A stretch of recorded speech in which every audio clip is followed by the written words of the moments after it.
Hello, hi everybody. We're here today with Aaron Tolentino, running for County Council District 5, Upper Puna. Thanks, Aaron, for being here with us. You want to introduce yourself and tell us a little bit about your background? Okay, yeah, like you said, my name is Aaron Tolentino. Born and raised here on the Big Island, Hilo. And, just your average kid. I went to Hilo Union School, Hilo Intermediate School, graduated Hilo High School, and immediately thereafter joined the United States Navy. Uncertain on what the career was going to be in the Navy, I stayed in one enlistment at a time, and one more enlistment, and one more enlistment, and one more enlistment. Next thing you know, I was retired. Immediately, I think I actually was, while on terminal leave from the military, I took a job for the state of Hawaii public housing, the Lanakila housing, Lokahi housing, the elderly housing, all the way to Pahala. And been there for a decade. And, the leadership that I've observed and the leadership skills that I've learned throughout the way kind of led me to put my name in and run for county council. Awesome. So that's kind of why you decided to run? Yes. I mean, I did, like anything, I saw potentially a lot of potential for things to get better. And I looked at, and ideas that I would have had or, experiences that I've had in the past and said, I can probably implement it and do the county of Hawaii better. Awesome.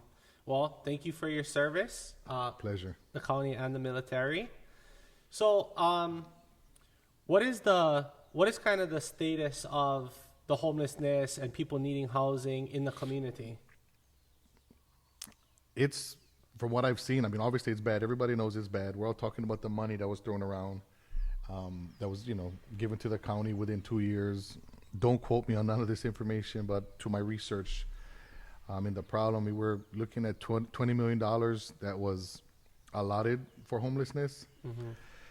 And I'm pretty sure there's an explanation that I'm unaware of, but I just don't see the situation getting better. And sadly, I have to say I've seen it get worse. So there definitely is a problem within the community. Is there any kind of like statistic that can tell us like how many families are in need of housing? Not that I'm aware of at this point, no. I wouldn't know. So do we have opportunities in the community to house these people? Known, I don't know. I know that they were talking. I just went to one of the rallies. I want to say it was Kauhale. I was there in downtown Hilo by the DMV, and yeah, they were talking about erecting some structures, but there was a lack of infrastructure. So they wanted to go where they could piggyback of some of the existing infrastructure to erect these homes. And I think there was an opposition of choosing the right location. I think the intent was there. A lot of the people that when I was there that opposed it was against the location. Awesome. So what is the process like to get one homeless family into one home? You're talking about the state housing where I was at? Yeah. An application that it's still on an old system. The application has to be picked up, a hard copy from one of the housing offices, filled out and submitted, and they meaning the superiors up in Oahu, tell us to notify the applicants that there is a 2 to 5 year waiting list, and Section 8 informs us that it's a 3 to 5 year waiting list. So nonetheless, it's not an overnight turnaround. So that's due to just insufficient amount of homes?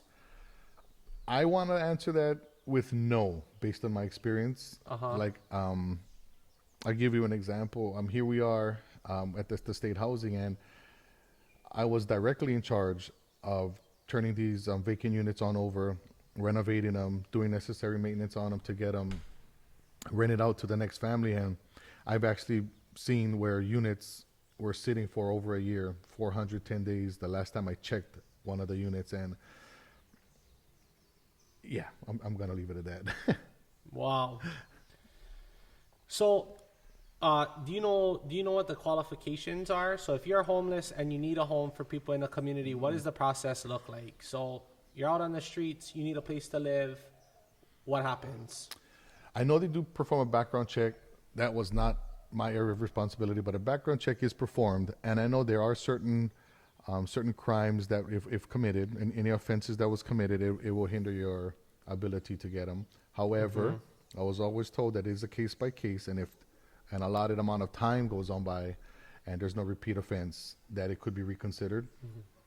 But it's actually separated into two, and I kind of forgot. I've been out of the game for about a year now.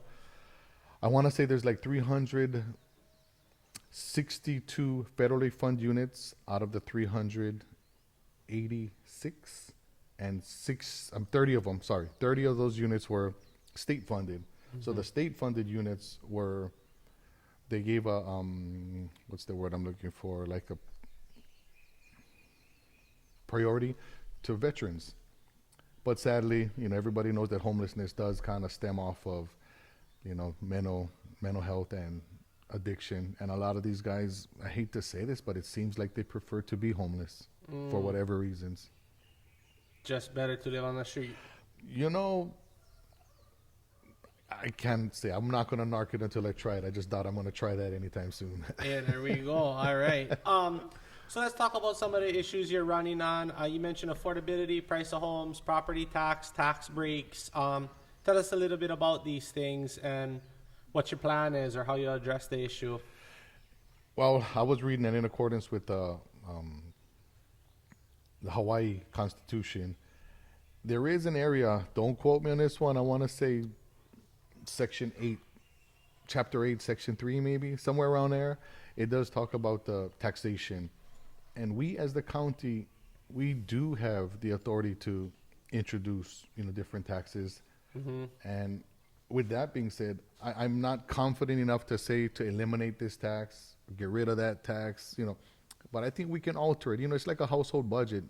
I think if we can alter the taxes to increase leniency on those who working, getting another job, or might not be an option, such as our kupuna, or even those on SSDI. They don't have the luxury to just go out there and go get another part-time job. They're retired, and it became unaffordable as the prices here in the Hawaii County started to skyrocket. And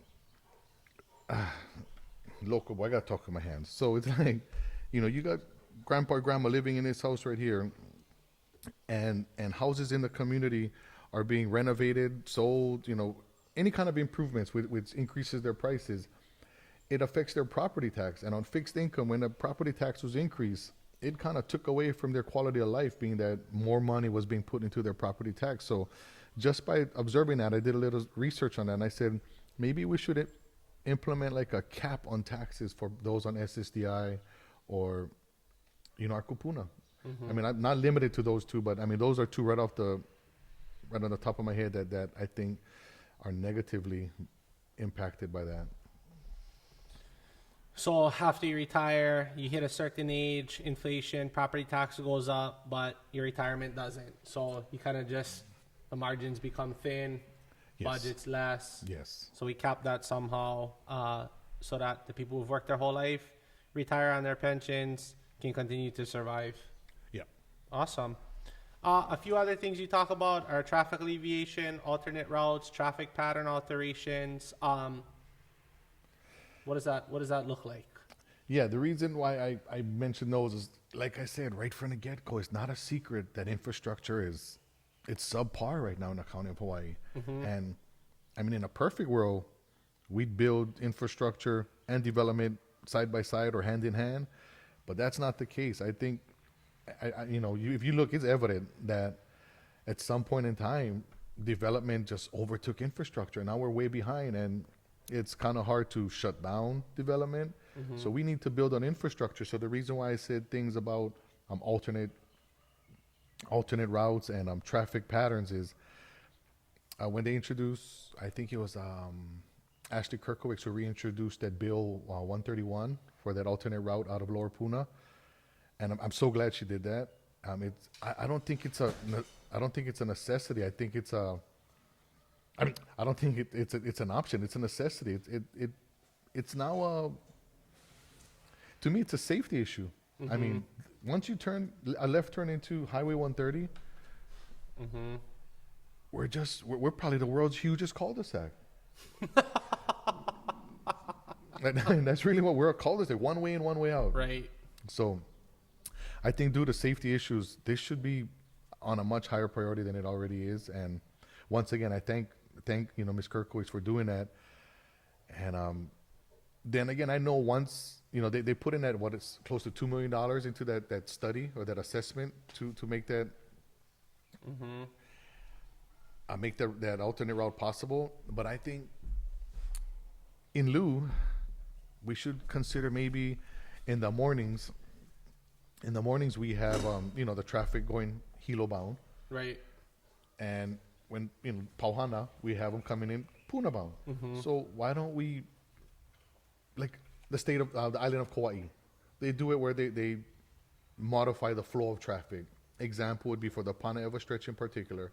Maybe take the 2 lanes going Hilo bound, let that continue being Hilo bound, and then maybe take one of the lanes that is the incoming to Puna, take one of those lanes and make that Puna bound as well. And vice versa, during the Pauhana time, the Hilo bound lanes, take one of those lanes and make that Puna bound as well. So it was just something to do that the infrastructure would not affect. So I think in lieu of this assessment, we should consider something like that. Yeah, that wouldn't take much adjustment, just changing the lanes. Or we could just take out that whole median with the trees in the middle and put 2 more lanes. I don't know if that'd help the Puna situation, but at least Panaeva stretch. Or if it's anything, like I said, I've experienced with the state housing is there has to be a certain amount of trees in all developments. I don't know. It could be Cannot take out the trees. something along those lines. I'm pretty sure somebody's going to have a say on that. We could impede a little closer. Maybe. So, how have you seen Hilo change over the years? You grew up here from Hilo. How have you seen it change from when you were a kid till now? Well, definitely population has increased. And I don't know what caused it. Maybe just times. Maybe it's the influence of, different ethnic groups of people coming on in and influencing, the locals here differently. But I definitely did see, and the part that hurts the most is I can do traffic. I can do crowded places. But I have a hard time with the lack of aloha. I think the aloha amongst the people decreased, and I'd like to see that restored. What kind of plan you got to restore that? All of the issues that everybody grumble about, whether it's traffic, whether it's affordable housing, or anything that people grumble about, I would love to address that. I mean, I tell you what, if I could afford my house and maybe take my kids out to the movies one night, that might be one night somebody else catch one shaka for me instead of.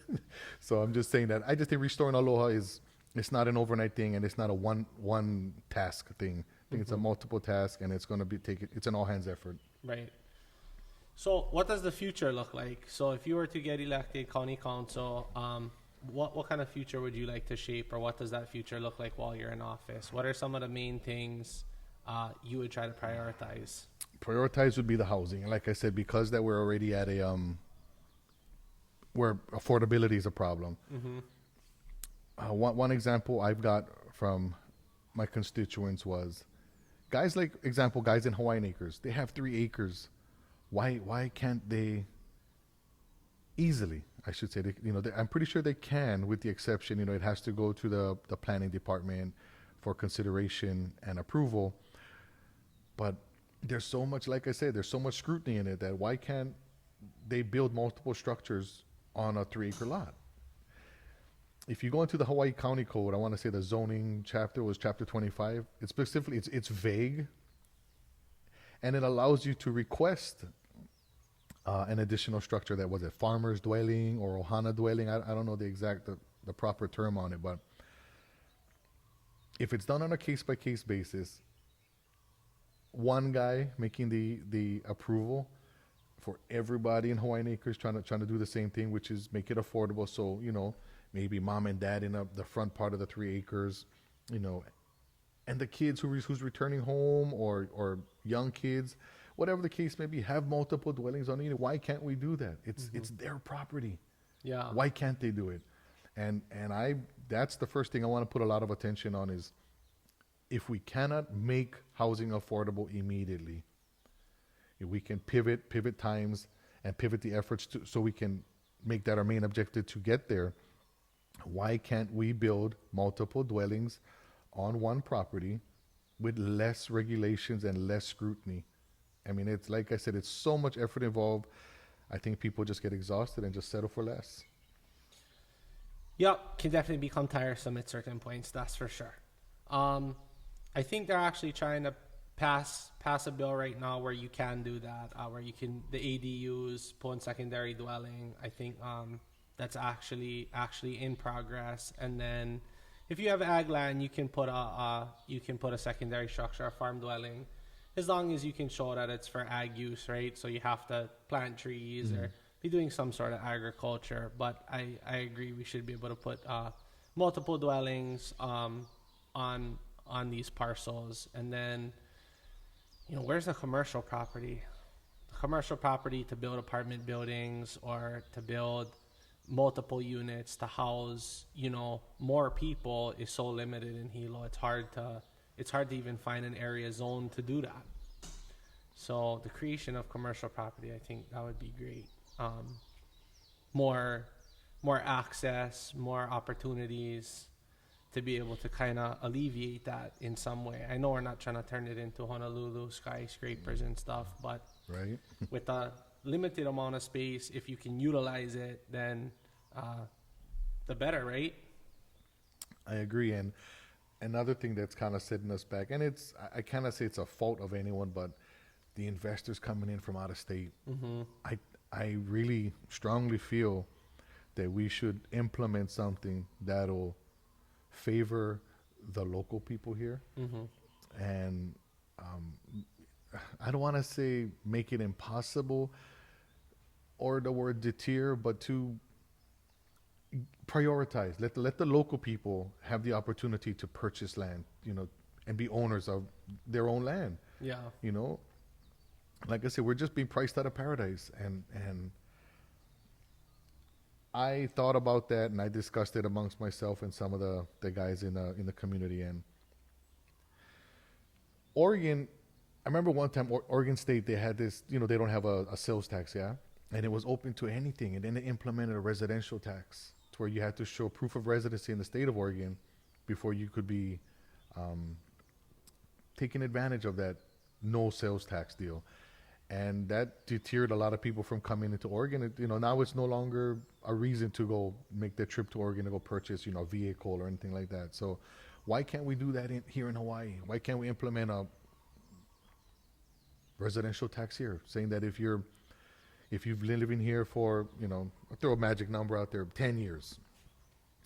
If you're a resident of Hawaii for 10 years, you qualify or you are exempt of these stipulations or taxes. And if you're an out-of-state buyer, then you're subject to a higher tax, buy and sell.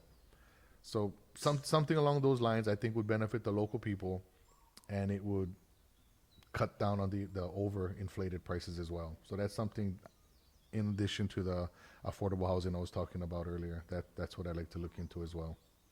So creating a tax for out-of-state investors, kind of keeping the access to the land here amongst the people who are from here. Yes. Yeah, I think that's a great idea as well.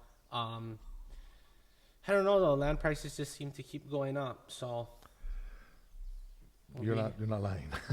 have to implement that soon.